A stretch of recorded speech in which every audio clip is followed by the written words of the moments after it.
What if the happiest day of your life was also the day your entire world shattered? Imagine this. You are 7 months pregnant, walking down the aisle towards your millionaire husband, the man you adore. Your wedding is a fairy tale, a dream come true. But then, you overhear a conversation not meant for your ears, a conversation that reveals your perfect husband is not who you think he is. And your marriage is built on a devastating lie. This isn't just a story of cheating. It's a story of a woman who lost everything, only to discover the unbreakable strength she never knew she had.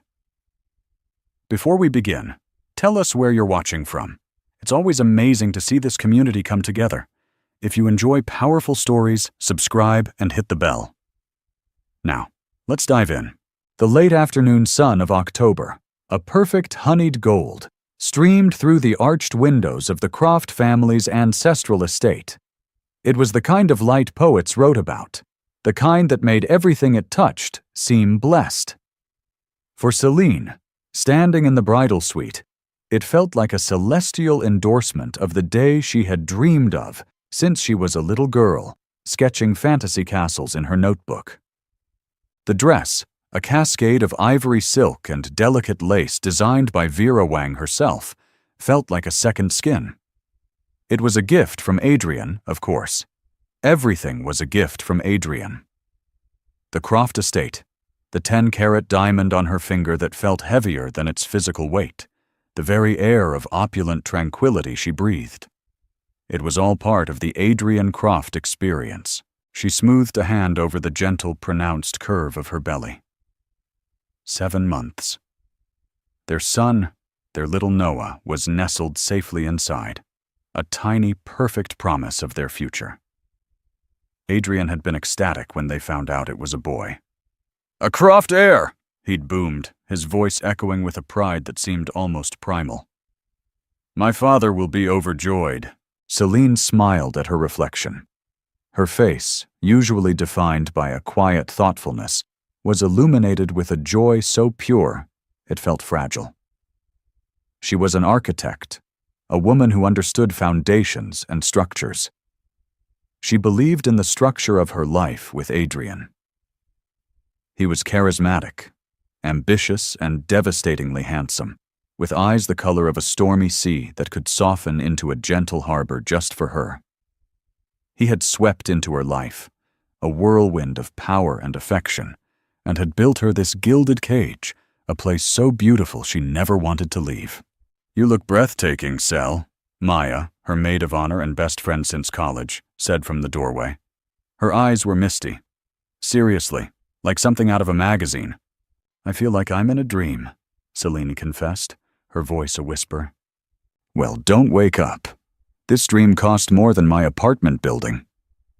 Maya joked, but a flicker of something unreadable crossed her face. Maya had always been more grounded, more skeptical of the sheer scale of Adrian's wealth. She saw the power imbalance more clearly than Selena, who was blinded by love. "It's time," Maya said softly. As she walked towards the grand staircase that would lead her to the garden ceremony, Selene felt a pang of nostalgia. She clutched the small beaded purse in her hand. Inside was her something old, her grandfather's small brass compass. He had been a sailor, a man who navigated by the stars, and he'd always told her, "Know your true north, Lena Bean." Her heart swelled. Adrian was her true north now. The ceremony was a blur of scented roses, classical music from a string quartet, and the hundreds of smiling faces of high society. She saw Adrian waiting for her at the altar, looking impossibly dashing in his Tom Ford tuxedo. His smile was dazzling, a lighthouse guiding her home. She locked eyes with him, and the world fell away. It was just them. The reception was held in the estate's grand ballroom, a cavernous space with glittering chandeliers and a history that dripped from the frescoed ceiling. They danced their first dance, a slow, swaying waltz to a song Adrian had had commissioned just for them. He held her close, his hand resting protectively on her pregnant belly. "I love you, Mrs. Croft," he murmured into her hair, "more than you'll ever know." I love you too, she breathed, burying her face in his chest, inhaling the familiar, expensive scent of his cologne. An hour later, amid the clinking of champagne glasses and polite laughter, Celine felt a sudden, sharp need to sit down. Her ankles were swelling, and the baby was performing a vigorous gymnastics routine. She excused herself, promising to return in a few minutes. As she made her way towards a quieter anteroom, she remembered the compass. In the rush of the ceremony, she'd left her purse in the bridal suite. She wanted it with her. It was a silly, sentimental thought, but it felt important. Instead of taking the grand staircase, she took a staff corridor, a shortcut she and Adrian had used before. It led past the estate's old library, a room Adrian's father, Gregory Croft, used as his personal study. The door was slightly ajar, and the low murmur of voices drifted out. She recognized Adrian's voice immediately. He sounded different. Not the warm, adoring husband from the dance floor, but the sharp, decisive CEO she'd heard on conference calls. Curiosity piqued, she slowed her steps, her satin heels silent on the plush runner. The merger is contingent on this, Vivian. You know that. Vivienne. Celine's brow furrowed. Vivienne Laurent was the daughter of Marcus Laurent, a rival tech mogul Adrian had been trying to forge an alliance with for over a year. She was beautiful, sharp, and from the same blue-blooded world as Adrian. Celine had always felt a prickle of insecurity around her. I know. Vivian's voice was a low, sultry purr. But your father was very clear. The alliance isn't just between Croft Industries and Laurent Global. It's between the families. A bond. Celine's hand froze on the wall. A cold dread, heavy and suffocating, began to seep into her bones. And we're creating that bond, Adrian said. There was a rustling sound, like expensive fabric. My father is satisfied. He sees the wedding, he sees the pregnant wife. She's suitable, docile, the perfect image for the company. No one will look twice. Suitable, docile. The words struck Celine like physical blows. She wasn't his partner. She was a prop, an image. And the baby? Vivian asked. The little heir? A beat of silence. Then Adrian's chilling reply. He'll be a Croft. That's all that matters. He secures the dynasty. Celine did her part. Honestly, once he's born, her role becomes largely ceremonial. The air left Celine's lungs. The gilded cage she had loved so much suddenly felt cold and sharp, its bars pressing in on her. Then came the sound that shattered her world completely.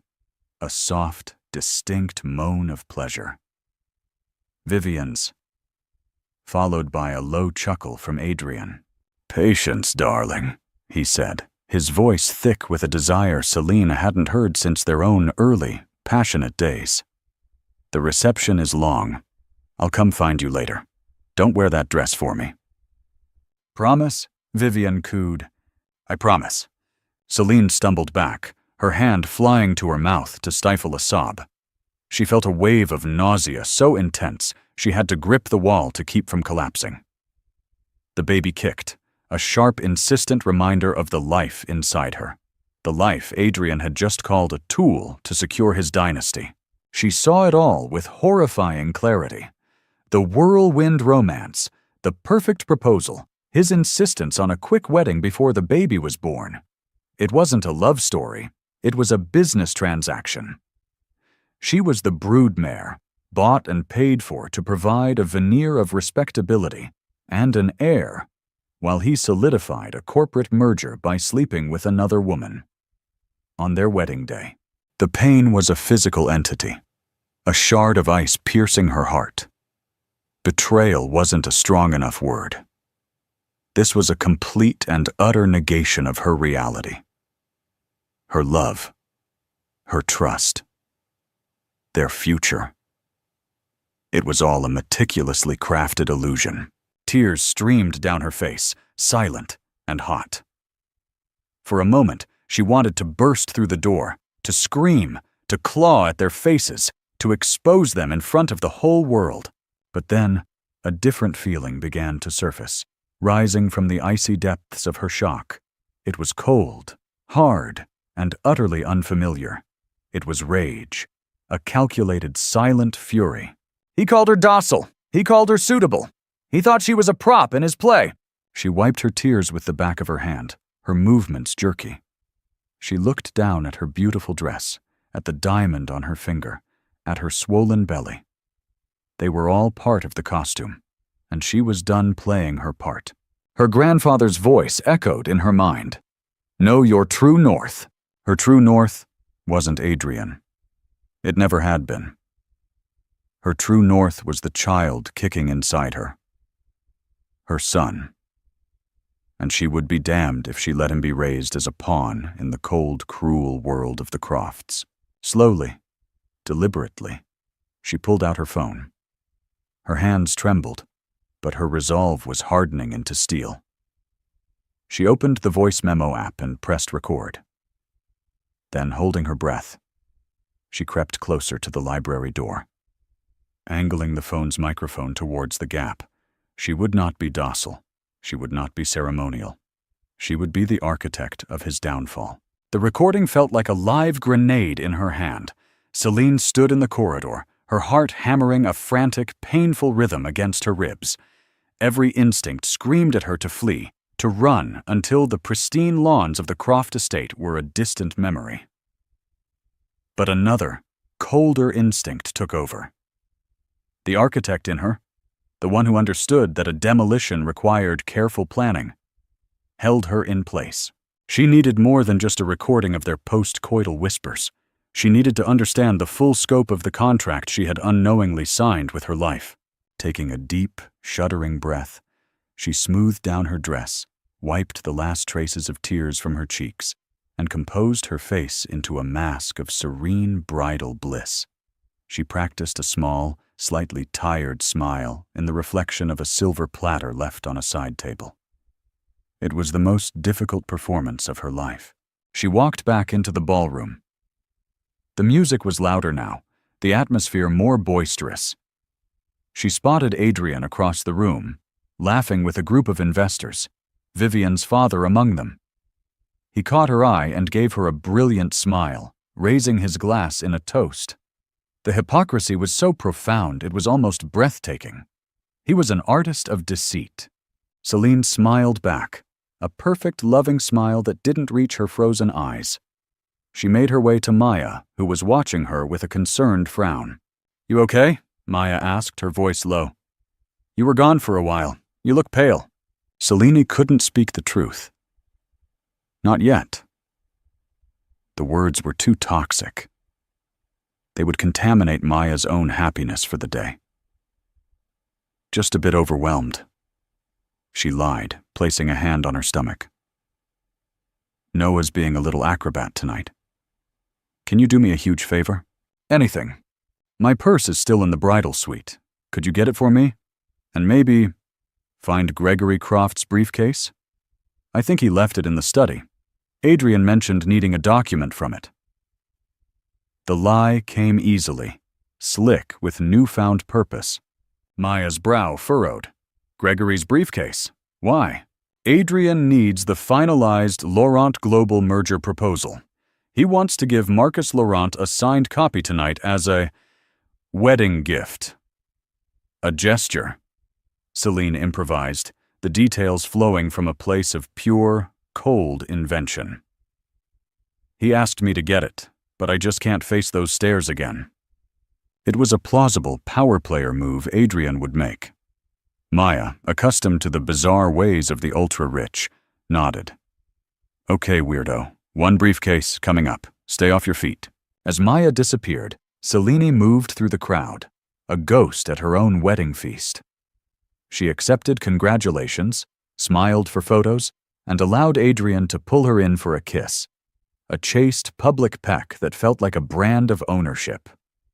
His touch made her skin crawl. Maya returned minutes later, looking flustered. She handed Celine her small purse. "Got your bag, but the briefcase." "Cell, the study door was locked, and I could have sworn I heard voices inside." Celine's blood ran cold.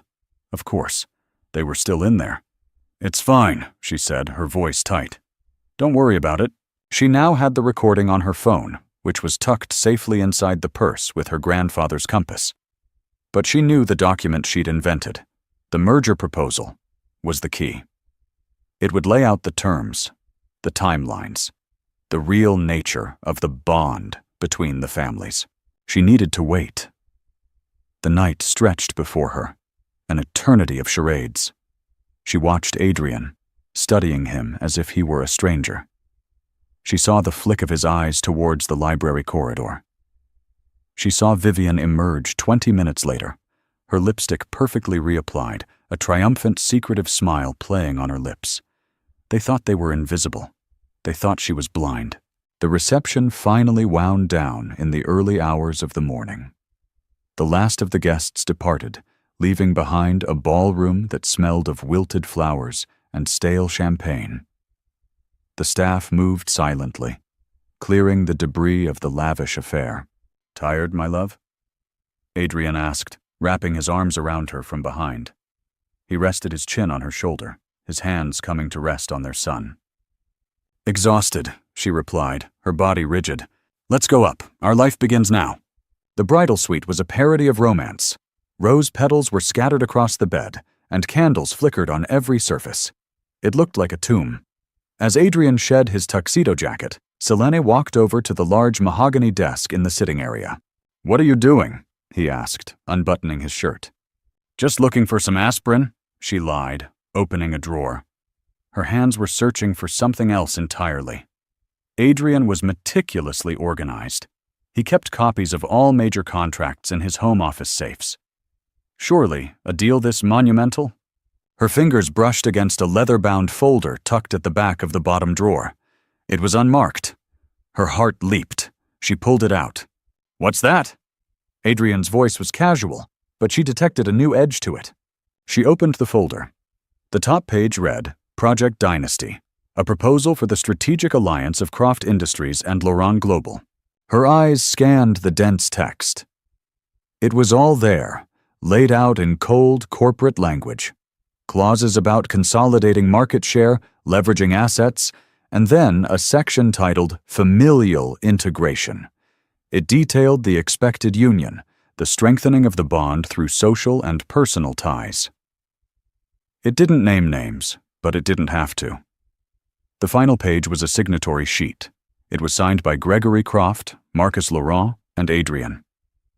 It was dated 6 months ago, 2 weeks before Adrian had proposed to her. She felt the last vestiges of her love curdle into something akin to hate. "Celine, put that down!" Adrian's voice was low and dangerous. The mask was gone. The charming husband had been replaced by the ruthless CEO. She turned to face him, the folder held in her hand like a shield. "Docile," she said, her voice shaking but clear. "Was that your word, or your father's?" Adrian's face went pale. He took a step towards her. "You don't know what you're talking about. Her role becomes largely ceremonial once the heir is born." She quoted his own words back at him, her voice dripping with a venom she didn't know she possessed. Realization, then fury, flashed in his eyes. He lunged for the folder, but she was faster, stepping back. "How?" he snarled.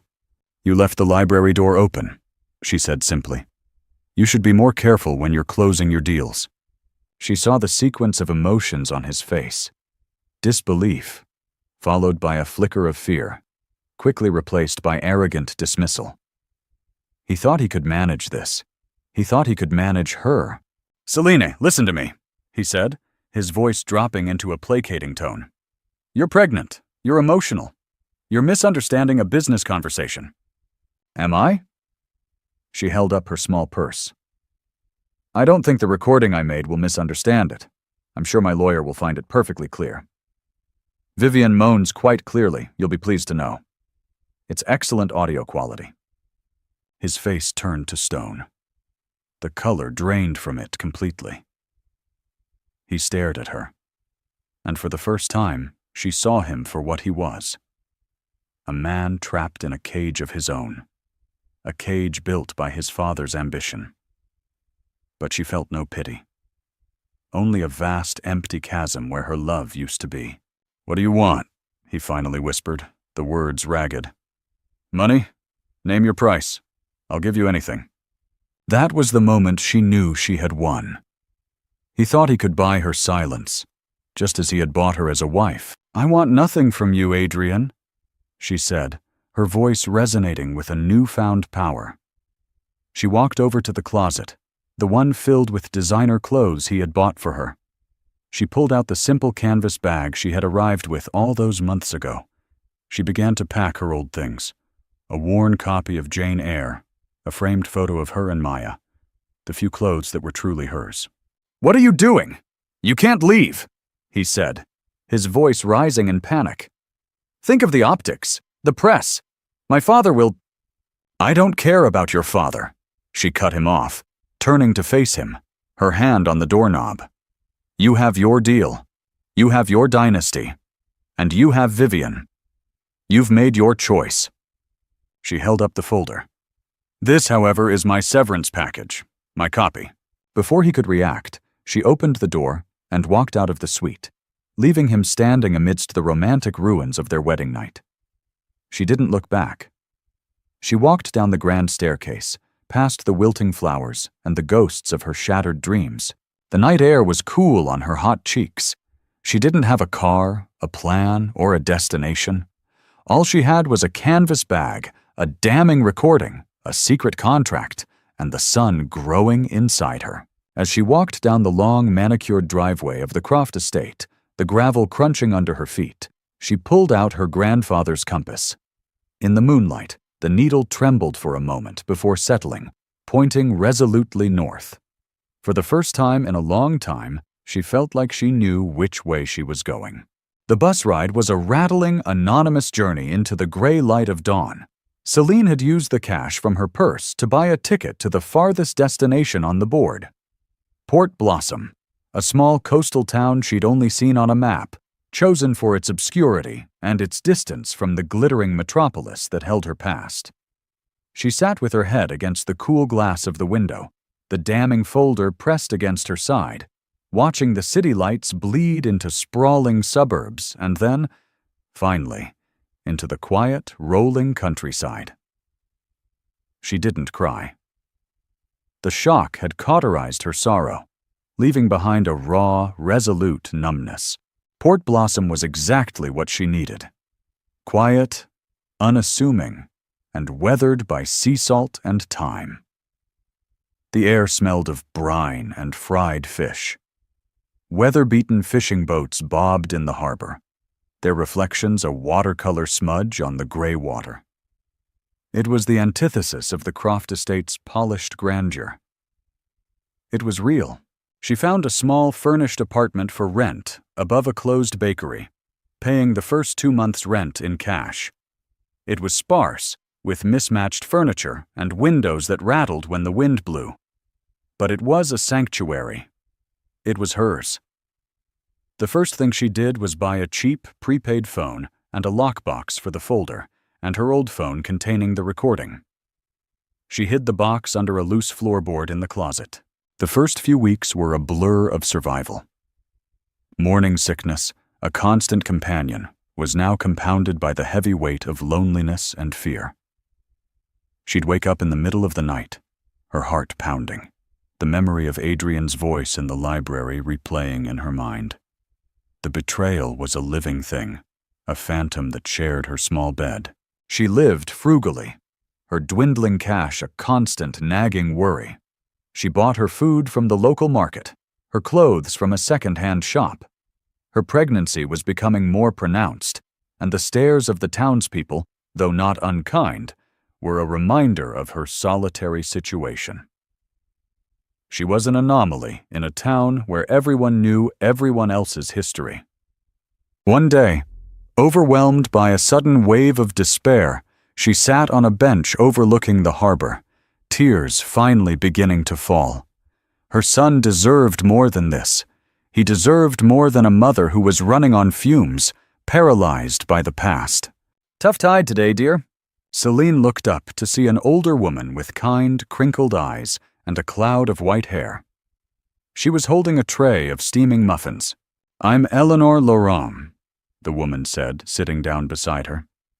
She wasn't related to the other Lawrence, a fact she found endlessly amusing. It was a cruel, cosmic joke. Eleanor ran the town's most popular cafe, the Daily Grind. "You're new here. I see you walk by every morning. You always look like you're carrying the world on your shoulders." Something in Eleanor's gentle, no-nonsense demeanor made Celine's defenses crumble. For the first time since she'd left, she told someone a part of her story. She kept the details vague. A bad breakup, a controlling ex, the need for a fresh start. Eleanor listened patiently, nodding. "The world breaks everyone," she said, quoting Hemingway without realizing it. "And afterward, many are strong at the broken places." "What did you do before all this?" "I'm an architect," Celine said, the words feeling foreign on her tongue. It felt like a lifetime ago. "An architect?" Eleanor's eyes lit up. "Well, I'll be. This old town could use an architect. Our historic pier is falling apart, and the town council's plans for it are about as creative as a cardboard box." That small conversation planted a seed. The next day, Celine walked down to the pier. It was a beautiful, dilapidated structure, a skeleton of its former self. She spent hours there, sketching in a cheap notebook she'd bought. She didn't just sketch a repair. She reimagined it. A new blueprint began to form, not just for the pier, but for herself. She drew a multi-use community space, with stalls for fishermen to sell their catch, benches for locals to gather, a small, safe play area for children, and planters for a community garden. She incorporated sustainable materials and designs that honored the town's history while looking towards its future. The project consumed her. It was a way to build something beautiful out of something broken. It was a metaphor for her own life. She worked out of her tiny apartment, her drafting table a piece of plywood set on 2 sawhorses. She poured all her training, her passion, and her pain into the drawings. This was who she was. Not Mrs. Adrian Croft, the docile wife, but Celine Quinn, the architect. Meanwhile, she knew Adrian would be searching for her. She had cut off all contact with Maya, sending only a single cryptic text from her burner phone. "I'm safe. Don't look for me. I'll explain one day." It was cruel, but necessary. Adrian would go to Maya first, and Celine couldn't risk her friend getting caught in the crossfire. Her fears were confirmed one afternoon when she saw a sleek, black car with tinted windows cruise slowly down the main street. It was the kind of car that didn't belong in Port Blossom. It circled the town twice before disappearing. It was a probe, a scout. He was using his vast resources, sweeping the grid, searching for the woman who had dared to walk away. The fear was a cold knot in her stomach. But her resolve held. She was not the same woman who had stood in that corridor. With her peer proposal complete, she took a deep breath and walked into a town council meeting. She was a pregnant, unknown woman with no credentials to her name but the drawings she held in her hand. She stood before the council of gruff fishermen and skeptical shop owners, and she presented her vision. She spoke with a passion and clarity that surprised even herself. She wasn't just talking about wood and nails. She was talking about community, legacy, and building a future. They were stunned into silence. Her plan was brilliant, heartfelt, and economically sound. It was everything they wanted, but didn't know how to ask for. The council approved her proposal in principle, commissioning a formal feasibility study. It wasn't a paid job yet, but it was a foothold. It was a beginning. For the first time in months, Celine felt a flicker of genuine hope. She was building again. That evening, as she was leaving the town hall, a man was waiting for her in the shadows. Her heart seized with terror, thinking it was one of Adrian's men. "Celine?" The voice was familiar. She squinted into the gloom. It was Marcus, Adrian's best man. He looked haggard, his expensive suit rumpled. "What do you want?" she asked, her body tensing, ready to run. "Adrian is losing his mind," Marcus said, his voice low and urgent. "He sent me. Not to bring you back, but to talk. He's not sleeping. He's not eating. His father is threatening to disinherit him. The Laurent deal is on the verge of collapse because Vivian is furious about the scandal of you leaving." "A scandal of my making? That's rich," Selene scoffed. "He knows he messed up, Selene, terribly," Marcus pleaded. "He's terrified, not just for the business, but for you, for the baby. He wants to talk, no threats, no tricks, just a conversation. He's willing to come here, on your terms." Selene looked at Marcus's desperate face. She thought of the black car. The hunt was over. He had found her. She could keep running, but for how long? Her son would be born soon. He deserved a father, even a flawed one. More importantly, he deserved to be financially secure, safe from the toxic influence of the Croft dynasty. The time for hiding was over. The time for negotiation had begun. "Tell him he can meet me," she said, her voice steady and firm. "At the Daily Grind Cafe, tomorrow, at noon. He comes alone. And Marcus," she added, her eyes as hard as the sea-worn pebbles on the beach, "tell him to bring his best offer, because my terms will not be cheap." The bell above the door of the Daily Grind jingled, announcing Adrian's arrival.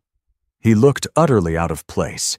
His tailored cashmere coat and $1,000 shoes were an affront to the cozy, mismatched charm of the cafe. But it wasn't his clothes that struck Selene. It was his face. He was thinner, with dark circles under his eyes that even his residual tan couldn't hide. The arrogant swagger was gone, replaced by a raw, hollowed-out anxiety. He saw her sitting in a booth by the window, a cup of herbal tea steaming in front of her. She didn't stand. She simply watched him approach, her expression unreadable. Her pregnancy was now impossible to hide. The swell of her stomach was a silent, powerful testament to everything that lay between them. He slid into the booth opposite her, his movements hesitant. For a long moment, they just looked at each other. The air crackled with unspoken words, with the ghosts of love and betrayal. "Selene," he began, his voice raspy. "You look, well, I'm building a life here," she said, her tone level. It was not an invitation for small talk. "You wanted to talk, so talk." He flinched at her coldness. I'm sorry." The words sounded inadequate, pathetic, even to him. "What I did, it was unforgivable. There's no excuse." "No, there isn't," she agreed. "But there was a reason. Project Dynasty, I believe it was called. I read the whole thing. It was very thorough." Adrian's gaze dropped to the table. He looked like a man confessing to a crime. "My father, he's been planning that merger since I was in college. He raised me for it. He said love was a luxury, but legacy was an obligation. He saw you, and he saw perfection. Beautiful, intelligent, from a good family but not a powerful one. No messy alliances. You were the perfect, unimpeachable choice to be the mother of the next Croft." He cornered me. He said the entire future of the company depended on a bond with the Lawrence, and Vivian was the price. "So you decided to have it all," Selene finished for him, her voice laced with ice. "The respectable wife and heir, and the corporate mistress on the side. My congratulations on your ambition, Adrian. It's truly boundless." "It wasn't like that," he said desperately. "I did love you, Selene. I still do. In my own twisted, broken way, I love you. I told myself it was just business. I separated it in my mind. I thought I could keep those worlds apart, protect you from it." "By having sex with her at our wedding?" Selene's voice was dangerously quiet. "While I was carrying your son? You weren't protecting me, Adrian. You were using me. My body, my love, my trust. It was all just capital for you to spend. The truth of her words hung between them, undeniable and ugly. He had no defense. "What do you want to fix this?" he asked, his voice cracking. "I'll call off the deal with Laurent. I'll walk away from my father, from everything. We can start over." Celine almost laughed. It was a bitter, painful sound. "Start over?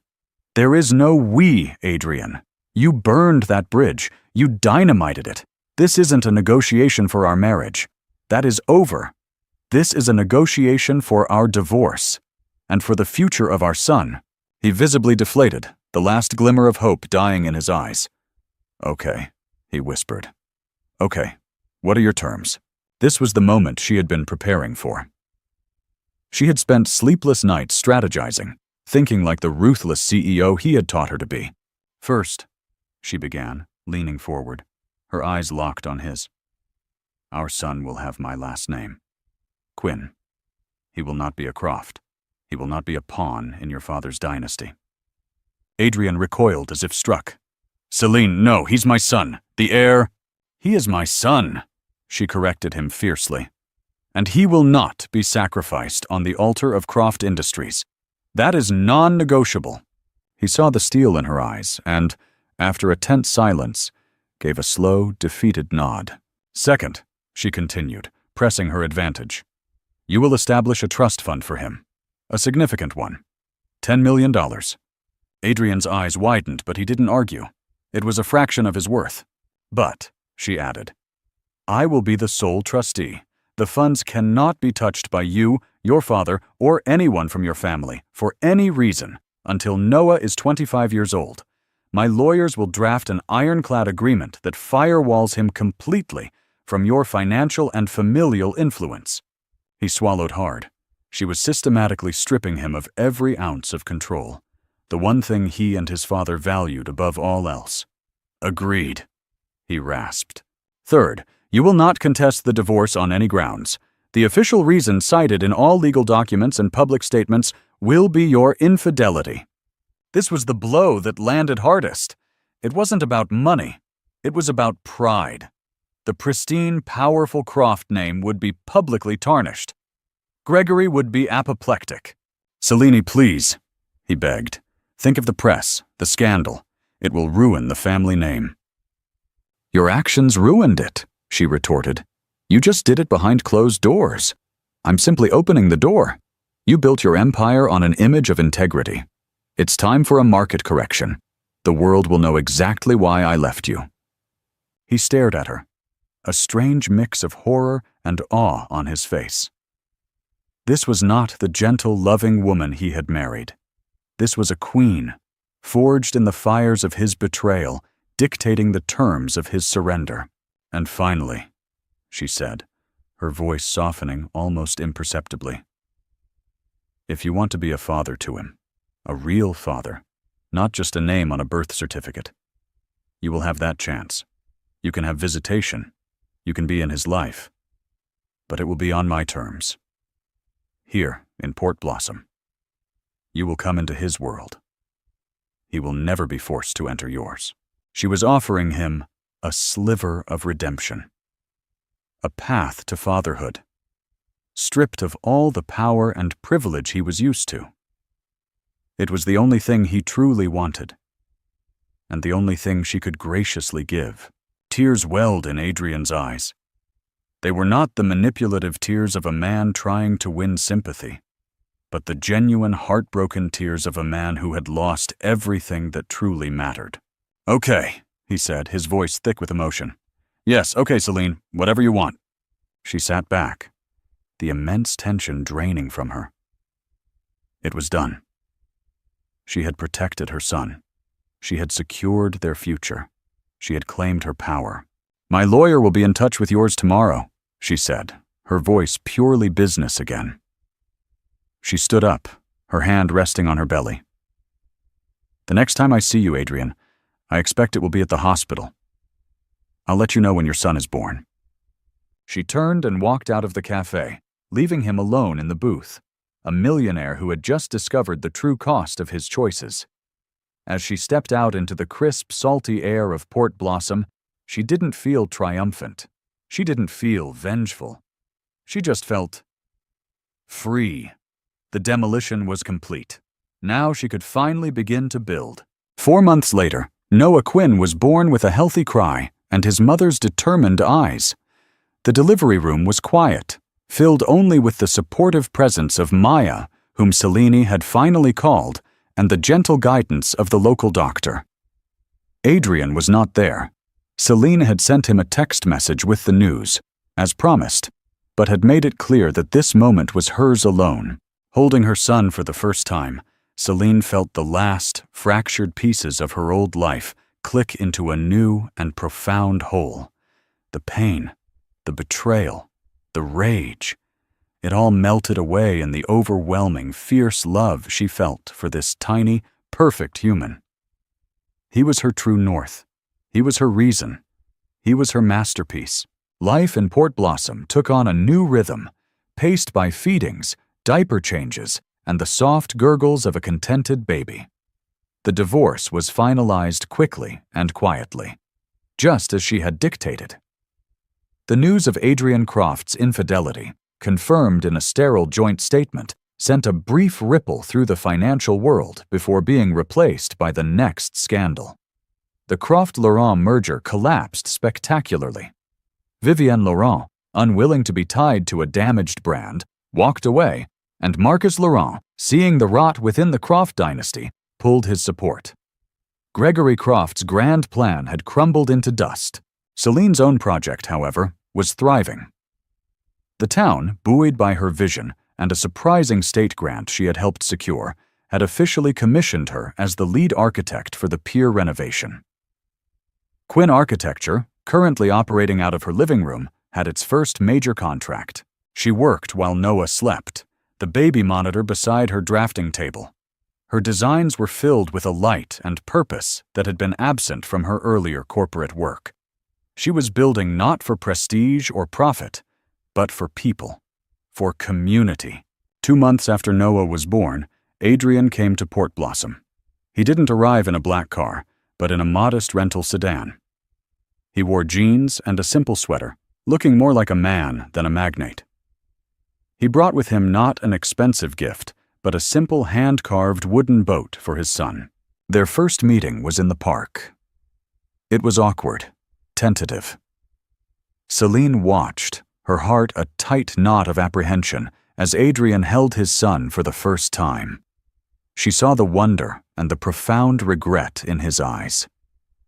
He was clumsy, unsure, but gentle. He started visiting every other weekend. He stayed in the town's only motel. He didn't try to win Selene back.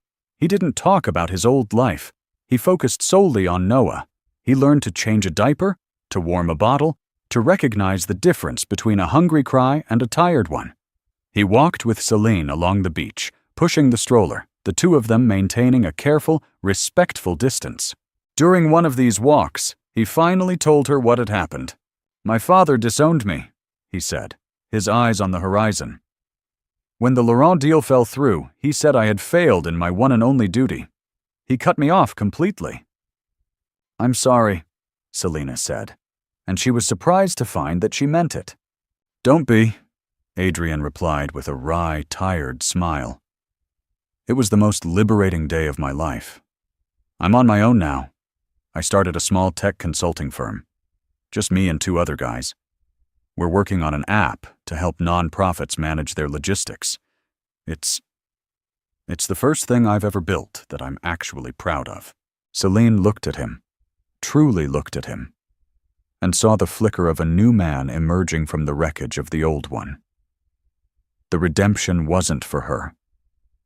It was for him. He was breaking ground on a new life, just as she was. A year later, the new Port Blossom Community Pier had its grand opening. It was a beautiful, sunny day. The structure was magnificent, a sweeping curve of sustainable timber and recycled steel that looked both modern and timeless. It was filled with laughing children, local vendors, and the proud townspeople who had helped build it. Celine stood to the side, holding a toddling Noah's hand, watching her vision come to life. Maya was beside her, beaming with pride. Across the pier, she saw Adrian. He wasn't with them. He was just another face in the crowd, watching his son take wobbly steps towards his mother. He caught Selena's eye and gave her a small, genuine smile. A smile not of possession or persuasion, but of respect. She smiled back. There was no romance there, no rekindling of a dead flame. But there was something else, a fragile, hard-won peace, an understanding. They were no longer husband and wife, but they were architects of a different kind of structure, a family, redesigned and rebuilt on a foundation of honesty, forgiveness, and the shared love for their son. Celine knelt, her eyes level with her child's. "Look, Noah," she whispered, pointing towards the sparkling water and the endless horizon. "We built that." She had lost a fairy tale wedding and a millionaire husband. She had been betrayed, broken, and left with nothing. But standing here today, on this pier she had designed, with the son she adored, in the community she had helped to heal, she knew she hadn't lost anything of value. She had found it all. She had found her true north. And she was finally, truly, home. Celine's story is a powerful reminder that our deepest betrayals can often lead to our greatest transformations. She was stripped of a life she thought she wanted, only to build one she truly needed, on her own terms. Her strength wasn't in public revenge, but in quiet resolve, strategic intelligence, and the fierce, protective love for her child. It's a story about finding your own true north, even when you're lost in the storm. What did you think of Celine's final decision? Was it justice, or mercy, or both? We'd love to read your thoughts in the comments below. If this story of resilience, redemption, and rebuilding moved you, please give this video a like and share it with someone who might need to hear it. And for more emotional stories that explore the complexities of the human heart, don't forget to subscribe to our channel and hit the notification bell. Thank you for watching.